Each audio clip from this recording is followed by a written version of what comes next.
The clone and healing brush tools are located here on the toolbar. Okay, these next two tools are really fun to use.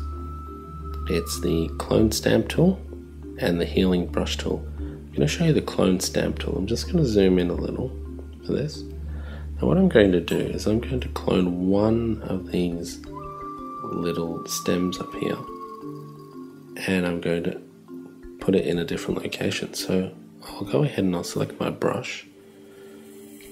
That looks like a pretty good size brush. I'll just increase the hardness a little. Okay, now it's time to select my source area. So I want this right there to be my source area. So I'll press source. That's my source area. And then if I start brushing in a different location, you'll see that it's copied that little petal there to my new area. Now the clone tool stamp is very similar to the healing brush tool. The healing brush tool does pretty much the same thing, or it's actually used the same way. If I hit my source button and I'll say that's going to be my source area, and now if I start to paint, what it does is it copies,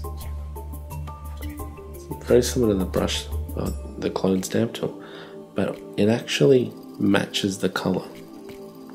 So I'll adjust the size because that's far too big, and I'll increase the hardness, and I'll locate my source again. I'll say that's the area I want to copy, and now I'll just paint it on there. And what it does is it automatically tries to match the color to the area in which you're painting. So that's the healing brush tool. Healing brush tool, similar to the clone stamp, but it automatically adjusts the color of whatever you're copying to fit its location.